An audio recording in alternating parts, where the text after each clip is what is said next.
Hey, welcome back. I'm going to write a sample blog post for the purpose of this course. I've chosen keyword research as the topic. How did I choose to write on this topic? Well, my area of expertise is digital marketing. I want to write everything that surrounds that topic. And keyword research is just one of them. What is your area of expertise? What is the first thing your customers must do in order to gain benefits in your area of expertise? Start from there. SEO keyword research is an important component of my area, and I advise all my students not to start their SEO without proper keyword research. So I decided to teach my students how to conduct proper keyword research with this post. Now, how can you be a creative writer? No one is born into this world with all the knowledge. It all comes from continuous learning and improvement. To write about anything, you must first learn about it. I mean, learn a lot about it. If you are already an expert, probably writing is easier for you.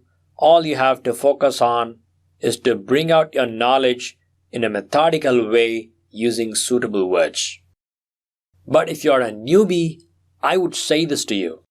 To write a 2,000-worded article, you must read at least 10 times more information on that topic. Now, why 2,000-worded article? Research has already shown long-form articles perform really well on the web. Take a look at this research result from SERPIQ. The top results in search engines are occupied by 2,000 plus worded articles. So, to write a 2,000 worded article, you must read at least 20,000 to 30,000 words on that topic. Then you'll distill it to 2,000 words of super powerful content. You may go to Amazon to buy a book on that topic and read it to gain the knowledge. But I would prefer blog posts and videos. The advantage is that you'll gain the perspective of many experts. So I would go to Google, type in a few keywords, find the top articles on the topic,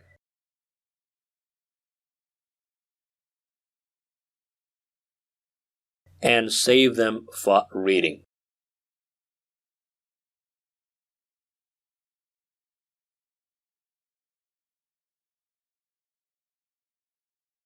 I would go to BuzzSumo.com,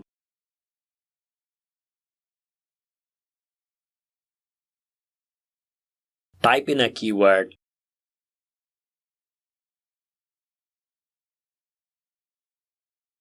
find the articles that are most shared,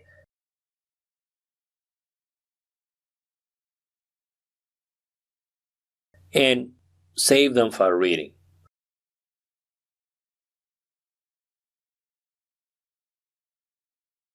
I would go to YouTube,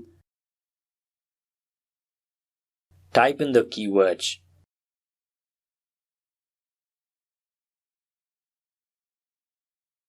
find videos on the topic,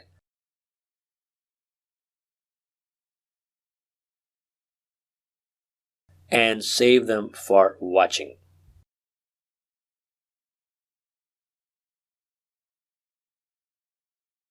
Once I have enough amount of material for reading, I set aside time to read the posts in a quiet place. While reading, I note down the important points. I use a Word document to do it. Here's how I do it. Now just make sure that you note down the points in such a way when you read it again, you understand what it is. Now, you might notice that I may have noted the same points on many occasions as I read the same topic in many blogs, but it doesn't matter. Just note down the points. Later on, we'll remove the duplicates. Once you've finished reading the articles and taking notes, give a gap of few hours. Take a nap. During this time, your brain will assimilate the content you read. After this time period, revisit the notes again. This time, your objective is to create an outline for your blog post. Come up with a headline and subheads. Your headline is a super important part of your blog post. There is a quote from David Ogilvy, the father of advertising, that says, on the average, 5 times as many people read the headline as read the body copy.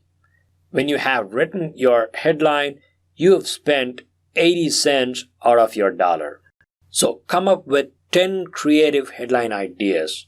Use tools like CoSchedule Headline Analyzer and SumoMe's headline formulas to craft magnetic headlines. Then choose the best of those 10. But I would keep it open to change it until I complete the post in full. So it's only a draft headline until I complete the post. Here's my headline. My subheads are based on the notes I've taken. I go through the notes twice or thrice and understand the important points. Then I create unique subheads from those important points. Here's what they look like.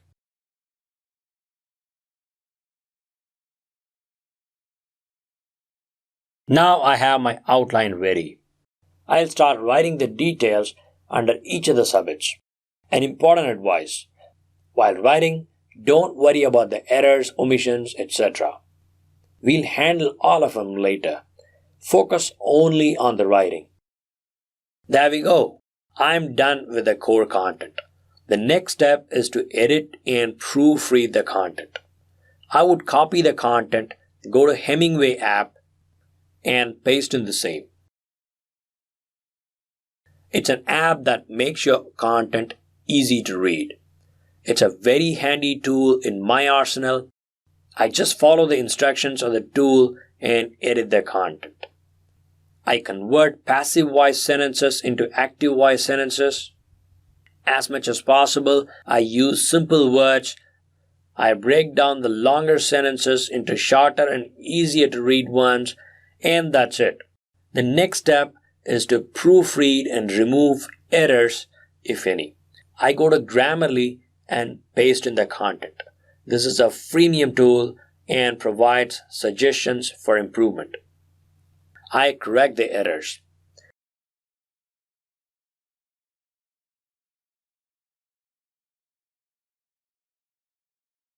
The other option is Ginger. It's another freemium tool for proofreading purposes.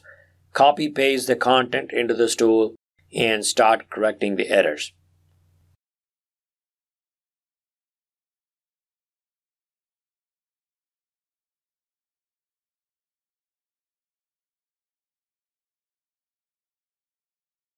Now the next step is to add a few images.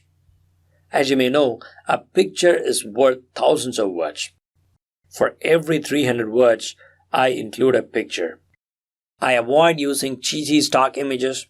Instead, I would use screenshots, graphs with some useful statistics, or infographics. If I want an infographic, I can go to canva.com and create an infographic in a jiffy. The other option is to search the web and curate relevant infographics content. You can also outsource the creation of infographics to experts in Upwork.com. So, I have my images ready. It's time now to include them in my content.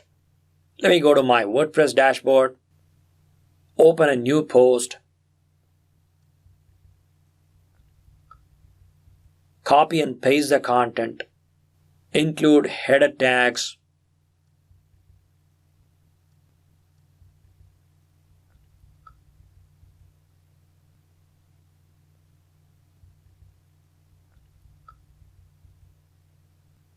include images, and finally, optimize it for SEO.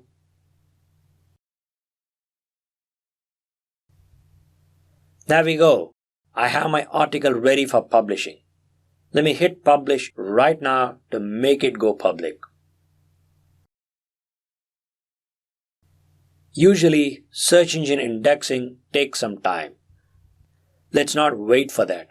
Basically, to avoid our content being copied by others.